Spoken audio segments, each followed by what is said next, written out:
Hey YouTubers, Electric Adventures here with my channel update for September 2015. A few days late. We've had a rather busy month and some, so just some family events that have slowed us down a little bit this month. Suffice to say that now I have all four of my girls at home now, so the one that flew the nest is now back. Also, this month I wasn't particularly well, even though I had the flu injection this year, and watched everybody else get sick throughout winter and everything like that. Right at the start of spring, I caught what was obviously virus strain number 5, and it made me quite ill. And then I managed to, I do suffer a little bit from hay fever usually around springtime. But if you get flu, it mucks the sinuses up, and I completely lost my voice and wasn't able to talk for ages. So it slowed me down a little bit. So really, apologise for the video output last month. It wasn't very high, and still haven't done the next in my Let's Make a Retro Game series. But it is coming back. It's in progress. It's just, I've got to put the pieces together and record some more stuff now that I can talk again. Also, only just this last weekend, I'll include that in this month's, went with my 3 younger girls and my wife to the Brixhibition 2015 here in Hobart. So that's Lego. And we had a really good time. Everybody enjoyed themselves. The 3 girls made themselves a custom Lego figure, paid to do that, and went round and did the find the various bricks and looked at all the displays.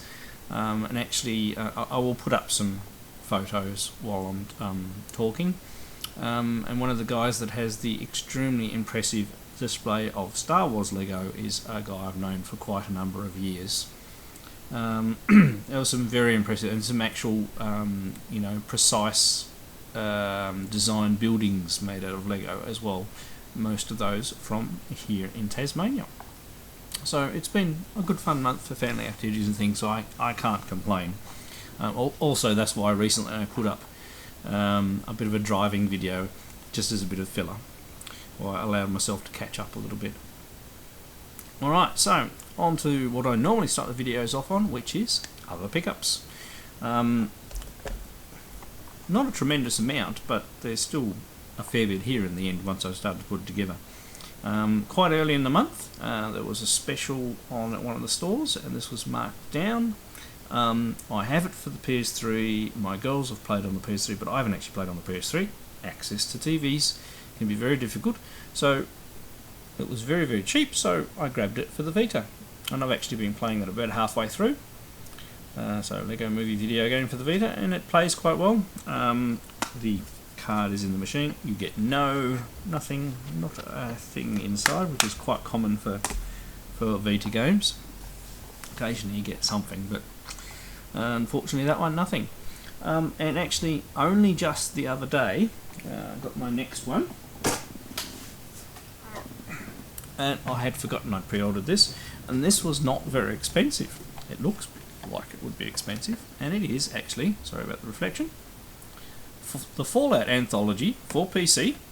I actually have played a little bit of some of the Fallout New Vegas, I think I played as a free download, and I think Fallout 3. So sorry to go around the back, that's what all the titles that comes in it. I think it's a bad reflection because it's in the still in the plastic packet. So I had a couple of those digital, but I didn't have the physical copies, and I got this whole thing for less than you would pay for a modern game for one of the consoles. And all of these, not being absolute cutting edge graphics, and some of the new ones are, I'll be able to start playing all the way from the eldest one. So I'm getting it out so you can have a close look. All the way from the oldest one, starting on my laptop, and then obviously move to a PC. I'll probably have to use this rendering PC with the rate of the number of people we have in this house and access to TVs. but it's actually really well done as a prop. I'll probably keep it in the box for a little while, but it does take up a lot more space in the box.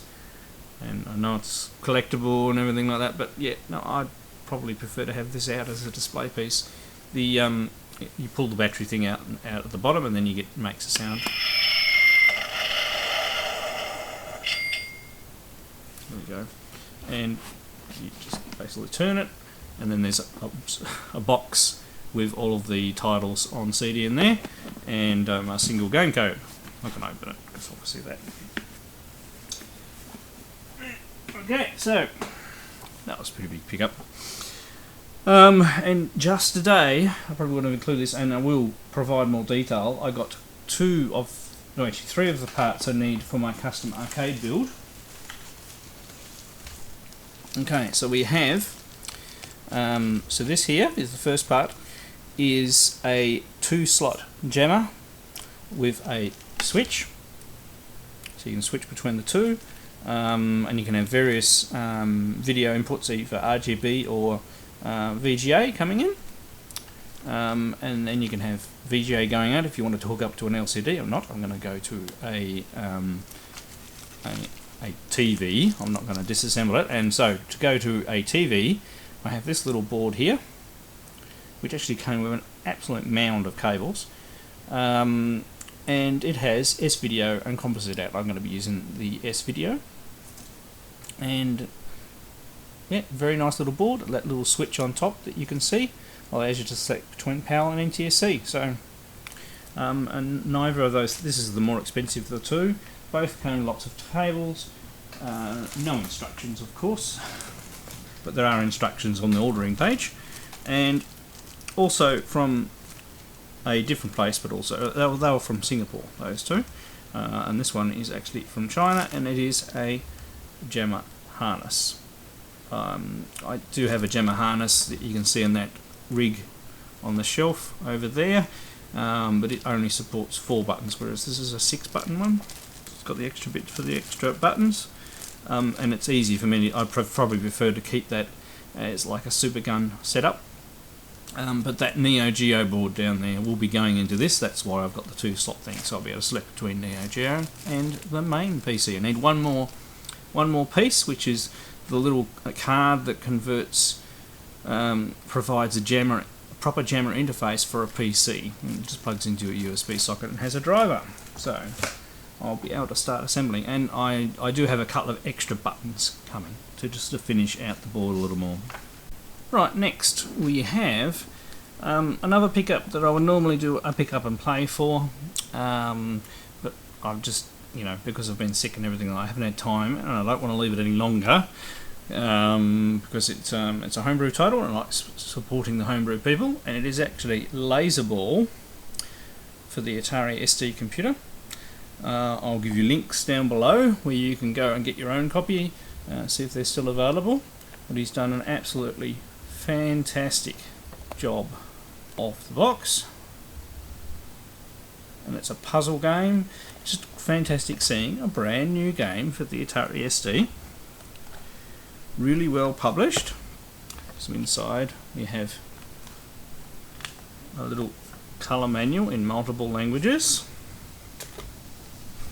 We have our disc, which needs to have the right protect taken off when you play it. I haven't even had a chance to play it, so and a little thank you for purchasing. It comes with a little sticker and a few little flyers and things like that. Really nicely put together, and should be supported. Now I'll also put a link down to a gameplay who do a far better job than me than doing the gameplay, by Stickhead, and a good way to shout out his channel as well. He does obviously Atari ST related gameplays, and playing games as he's gradually getting games in his collection, and does other Atari ST related videos. Very enjoyable channel. Go check him out and give him some subscribers. But this game really hit me. Just fantastic that somebody's producing homebrew for the Atari ST, a game that I ended up having over the Amiga. I did get the Amiga first, but it broke down on me. So then the Atari ST became the machine that I had the most during that period. And I even started developing software for it myself. Never released anything. Future project maybe. But anyway, I'm actually looking forward to playing it. I may do a gameplay in the future, but I said really behind on that sort of thing at the moment, and didn't want to leave it any longer. So last of the pickups for this video. Excellent. Highly recommended. Right, so next I'm going to slot Homebrew in now, because I have done some work during the month on this particular title, and it's one of my own releases is finally ready. I have had a couple of requests, and it is only a couple of requests in the past. This is mainly to satisfy my own completionist of people back in the day. You know, I sold quite a lot of my titles. They were all self-published and everything like that.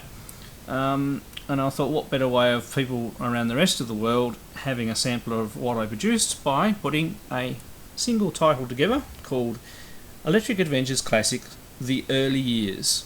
So this is a collection of, I think it's 33 titles, all on the one floppy disk. It has a menu. These are proper universal game cases, so nice high quality. Designed and printed up a cover. Looks nice on the shelf spine wise, if it'll come into focus. Some more of the titles on the back there. Open it up,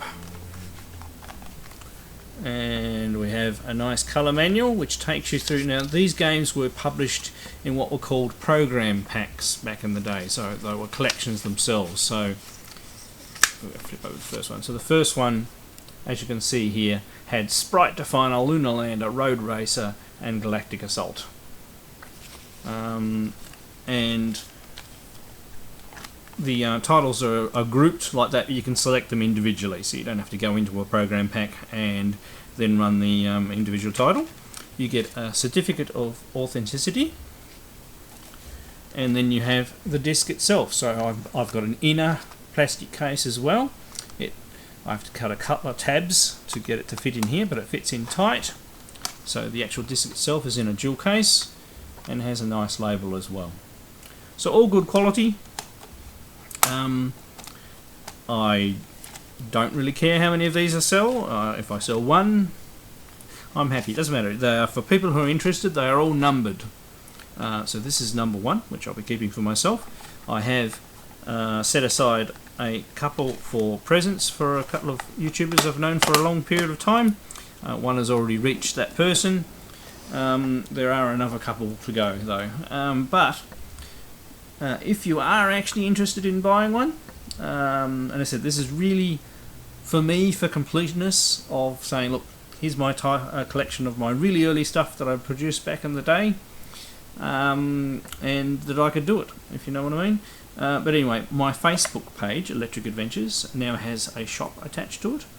That shop is also able to be embedded in my website, but I haven't had a chance to change my website to embed it. So the only way is to go to the Facebook page, and then there is a shop there. So with one product in it, it's only 25 Australian dollars, which, considering how bad our dollar is at the moment, is actually probably cheap for the rest of you guys and the rest of the world. So take advantage of that. I do apologise for our postage rates. They are dreadful. So it will set you back a little bit on postage, unfortunately, but can't be helped. Yeah, I'm very proud of that. Very happy to have finally put that together, and I will be doing some others. I actually have blank cassette tapes, so I could produce some titles on cassette. There were some titles that were published individually that I haven't shown before. Obviously my Pixidis, the Media Swarm of Birds of Orion on side B, and Munch Mania were the most popular ones, but I also had a game called Frontier, an adventure game called Stranded. There are 2 adventure games on here, by the way, text adventures that I wrote. And another game called Frontier, which is a bit elite orientated, because obviously I made games based on the games I saw on other systems and enjoyed. So lots to go on there. There are more details of the individual games on my website as well, and a few more close-up shot pictures of that game. Now, as to other homebrew developments, my Meteor Swarm game, which I brought out on the original Spectre Video and MSX, and have also brought out as EA Classics on the ColecoVision with Pixidis and... sorry, not with Pixidis, with Birds of Orion and Munchmania. I basically converted that over to the original Nintendo, and that was part of the Game On Championships cartridge. I wrote all 3 of the titles that were on that, but it itself is quite popular, and I've had requested to publish that separately. So all I'm doing is basically adding a nice title screen, high score table, and the ability for you to select between shields and hyperspace, just to give it a bit of variety on the cartridge, and that'll be published as a cartridge through ColecoVision with a box and manual and all those kit and caboodles. It won't take me too long to finish the code. I do have a fair few other things on at the moment, so probably in about a month. So by next video, maybe I can have a bit more news about how close I are with that one. Also, I have joined the team that's bringing Justice Beaver to the Super Nintendo. So yes, I've gone and learnt another set of assembly language, although it is very, very similar to 6502. It really is just 6502 with an extension set. And are learning the capabilities of the Super Nintendo. It's like after programming the 8-bits and working through all of the restrictions you've got on those, it's like somebody's opened a huge candy store of things that you can use in a title. Now, I'm not the primary developer on that. There's another developer who's written most of the game. He just needs a bit of help with some of the aspects, and it is a big project and there's lots of levels. So I'm being brought on to help them finish the game off. And going to enjoy that greatly. I'll try and include a little bit of Justice Beaver footage while I'm babbling about that as well. So most interested in that. And I will be making more NES titles and more Coleco titles. Just no specific announcements in this particular month's video. Alright, and so our last section for this video, because I probably have waffled on for a bit already, is answering, and yes, yet again I'm going to answer Novabugs Friday Foursome in my monthly video, because I am so slack with making videos at the moment. So his latest question, which is fairly recent, is most irritating aspects of gaming. A few people have taken it as just modern gaming or the gaming industry and things like that, so it is a very open topic.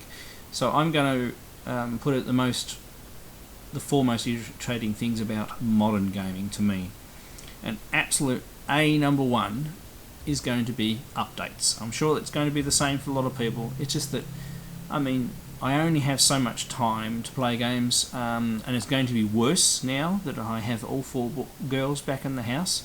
Me getting access to a high definition TV is going to be murder as it is. And if I go and get some time in front of a TV, turn on the console of choice, whether it be PS3, PS4, or even the Wii U. I don't really play the Xbox 360 that much, and I slimmed down the collection, so probably a little chance of me doing that one. But you turn on any one of those, and I'm sure it would happen with the Xbox, and if I had an Xbox One it would do it. Chances are, if you haven't had a chance to play it for a week or so, there will be a system update. And then you go to play a game. Now if it's one you already own, maybe there's a patch for it. But one of the most annoying things about you spend all this money and buy a brand new game from the shop, you bring it home, not only does it have to set itself up on the system, it's then got to patch itself, because in the time it took them to send it off to get manufactured, the game wasn't really ready then, so it has to download all of this content. And our internet connection is about to get a lot better, but I'm sure my internet connection at the moment, even with its up and downs, is still probably better than some other people. So I just do not know how some people survive with modern systems and the amount of stuff they need to download.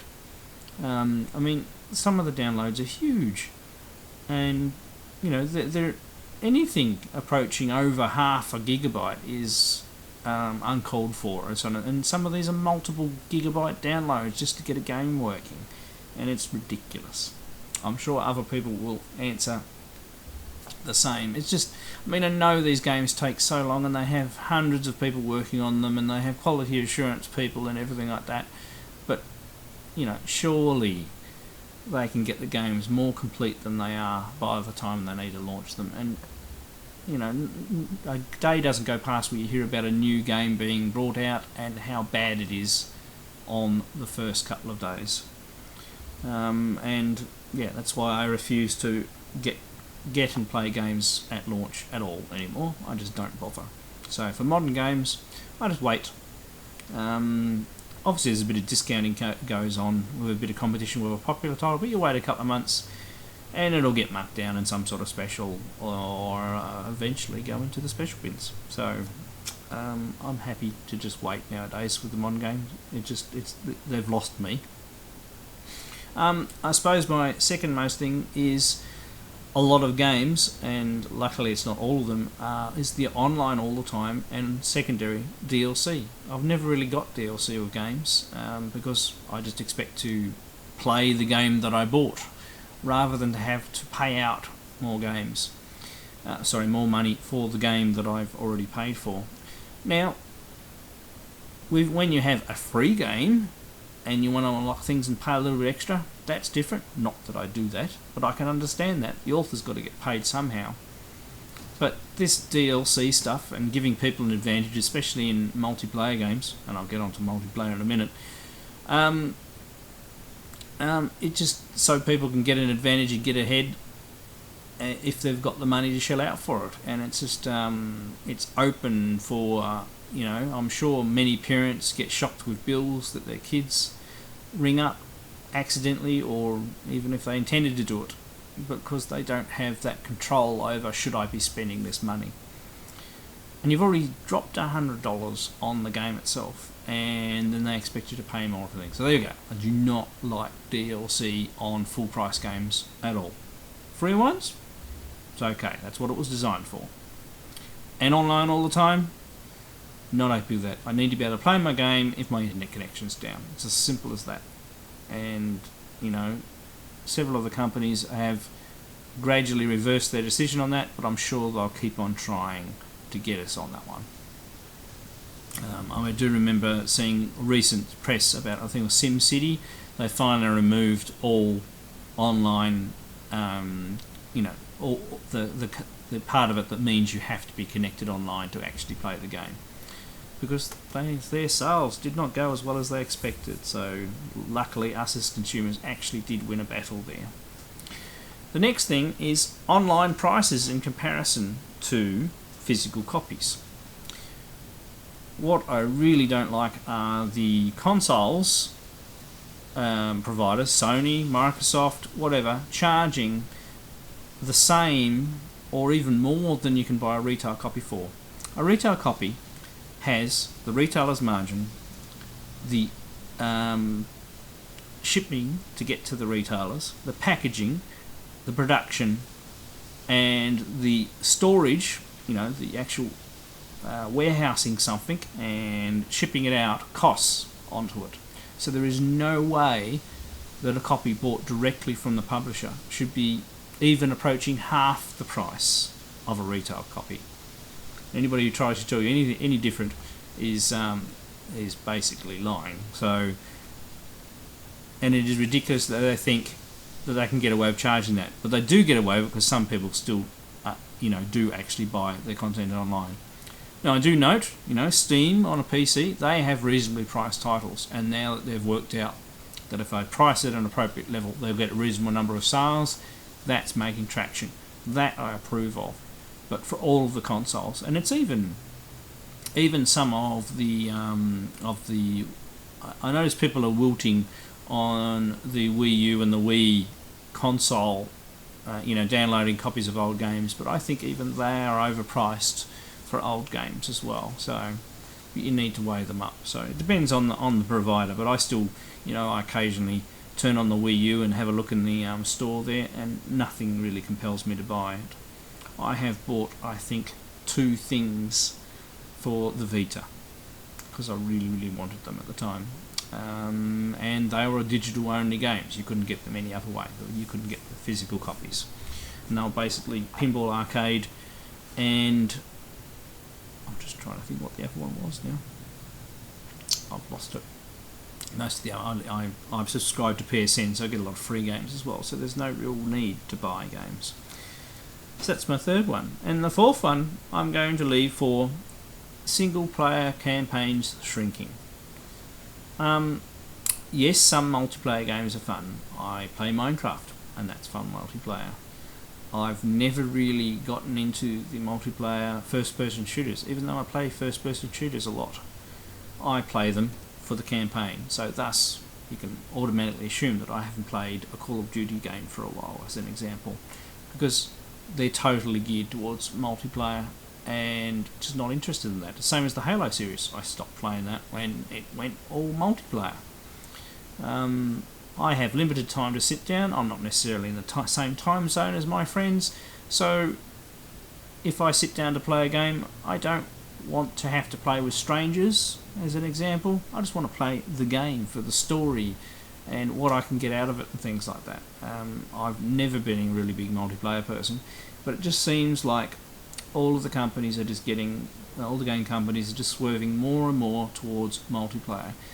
And one of the biggest disappointments of games that were coming up was when Battlefield, Star Wars Battlefront, the new game coming out, and you could see it's just so heavily geared towards multiplayer.